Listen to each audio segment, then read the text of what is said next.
知名教授开口了，想参与狂人马斯克的梦想，好好拿住股票就对了，因为你永远无法预测他所说的故事会在哪一天实现。会这么说，不是没有原因。特斯拉执行长马斯克靠着押宝川普，现在的声势可说是如日中天啊。我们2024年初在教如何分析特斯拉的时候，特斯拉股价才在$170附近打转，截至12月23日为止，涨幅已将近2倍。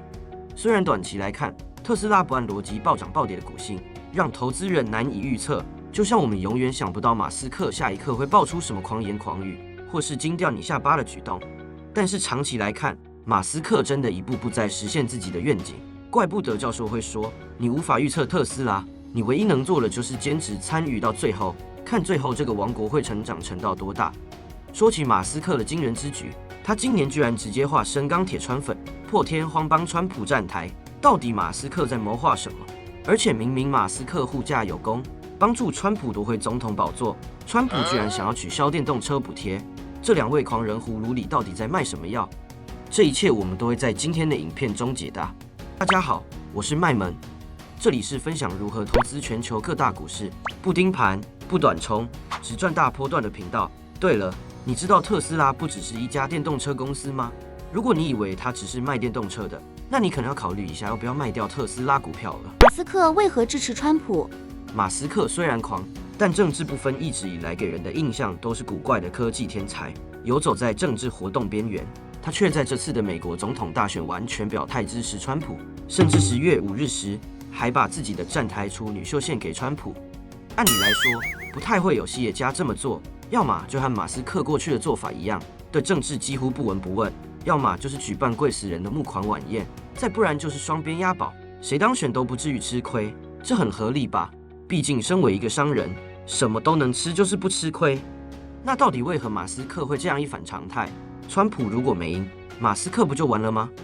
马斯克当然有想到后果，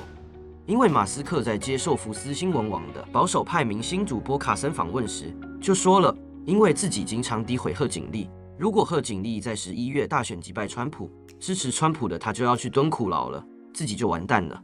回头看一下马斯克支持川普的时间点，大概是在2024年7月13日，川普在宾州被暗杀未遂后，马斯克就公开支持川普，积极参与助选活动。我这边说积极，你可能没什么感觉，我来告诉你马斯克到底挺川普挺到什么程度。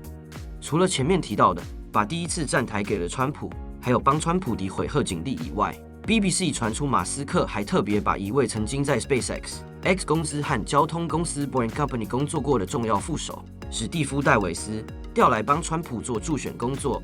而且马斯克10月19日帮川普助选时还公开说，一直到11月大选前，他会每天送出$100万，约莫3200万元新台币给一位选民。这里要解释一下，免得你误会，要得到$100万是不用投给川普的，主要是要在线上签署支持言论自由与拥枪权请愿书，而且是真的有选民拿到钱哦。不过呢，这也让其他人质疑是不是有买票会选。再来，根据非营利性追踪机构 Open Secrets 的数据，马斯克为了支持川普所成立的政治行动委员会，在这次选举的支出已经超过了$1.19亿，让马斯克本人成为这次美国总统大选中最大咖的个人捐助者之一，真可以说是用银弹 all in 川普。你看，现年53岁的马斯克不但出钱、出力、出得力助手，还被质疑会选，这样够挺了吧？会做到这种程度，马斯克不外乎就是想要减少政府对自己旗下产业的监管。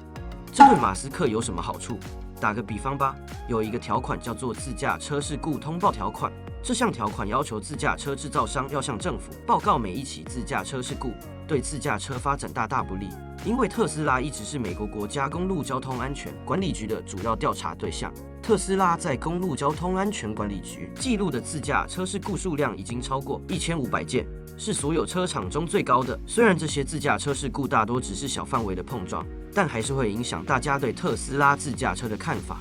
而且公路交通安全管理局呈现数据的方式，甚至会让车主误以为特斯拉的安全性比较差。这也是为什么马斯克过去曾经公开表示反对这个条款。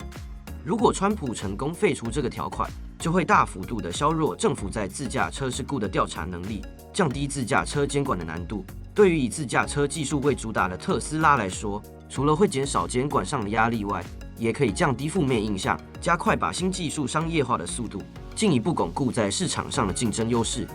而且已经开始传出，川普已经在准备废除自驾车事故通报条款了。另外 ，Wedbush 分析师 Dan Ives 曾经提到，如果川普重新当选总统，川普将会为特斯拉以及马斯克的 AI 和全自动辅助驾驶技术带来重大转机。因为川普政策就是要支持自驾车和电动车市场。Dan Ives 原本把特斯拉的目标价从$400上调到$515，又在后来川普加大支持力度，加快相关法案推动的情况下 ，Dan Ives 认为特斯拉的股价有可能突破$650。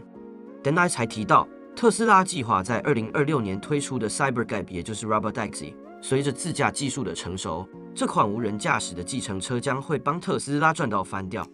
根据 Dan Ives 的估计，自驾车和 AI 对特斯拉的未来价值至少达到$1兆。所以说，2025年自驾车计划的加速执行下，特斯拉在未来几年的增长潜力无可限量。除了川普政策的支持外，特斯拉的竞争优势还有它本身在全球电动车市场的领先地位。虽然其他电动车品牌像是比亚迪或蔚来汽车正在加速扩展，但特斯拉的规模、技术和市场占有率到目前为止还是无人能敌啊！而且别忘了，川普还有可能调高对中国电动车的关税，这就会让中国的低价电动车无法轻易进入美国市场，进一步帮特斯拉的未来市场铺路。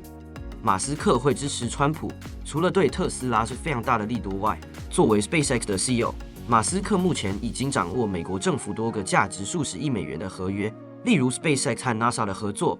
对于美国政府来说， SpaceX 的重要性是来自它的创新能力，理所当然地，马斯克也会希望在这部分减少监管，甚至影响太空法规，为私人太空飞行制定更宽松的标准，或是降低安全与测试标准，加速 SpaceX 的火箭发射与卫星部署。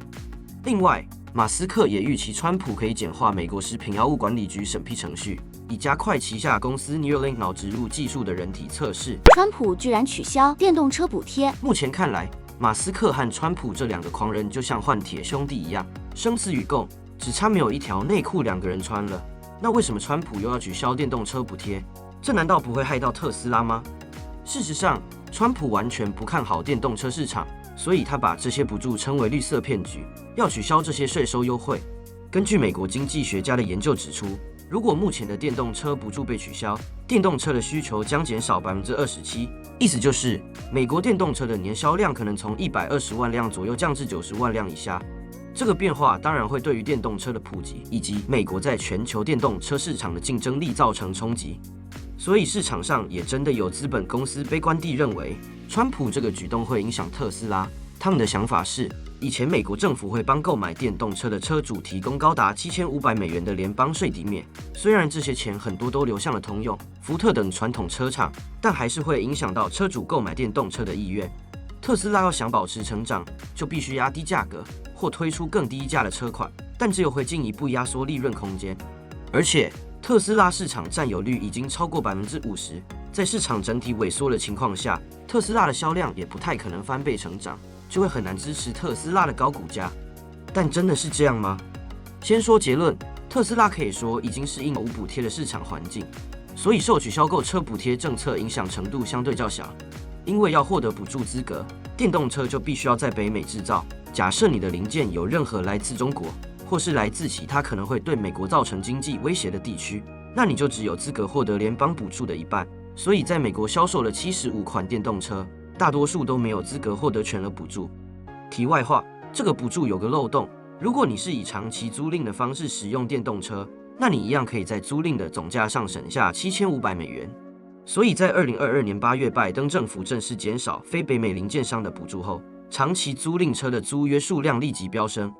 话说回来，特斯拉采用中国电池的产品如 Model 3就不符合补助资格，所以特斯拉也不是全系列产品都能获得补助。马斯克就曾经公开回应，取消补贴对特斯拉竞争对手的冲击更大，因为特斯拉已经建立稳固的品牌地位和消费者信任。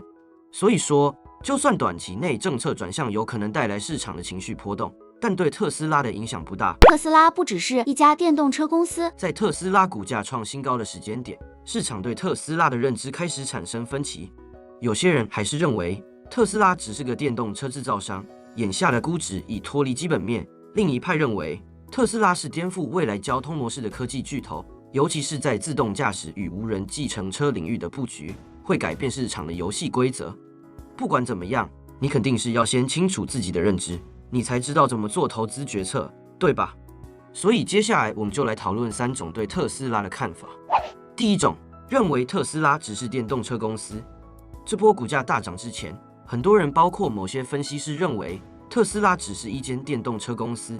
从数据来看，特斯拉2024年的交车数量也很难击败2023年的纪录。如果我们进一步拿特斯拉和中国电动车大厂比亚迪相比，特斯拉今年前3季的交车数量还不到比亚迪的一半。但你知道吗？特斯拉市值是远远高过比亚迪的。以现在来说，特斯拉市值高达 1.37 兆美金，而全球10大车厂其余9家加起来也才7380亿美元，只有特斯拉的 54%。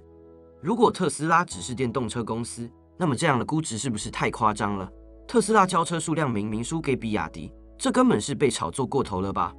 会有这样的情况，要么是市场太热了，特斯拉其实是个大泡泡，只是还没破而已；要么其实特斯拉不只是电动车公司，还有其他厉害的地方。总之，如果你认为特斯拉只是一家电动车公司，而且本来打算长期持有特斯拉股票的话，那根据这个逻辑，你其实应该马上清掉。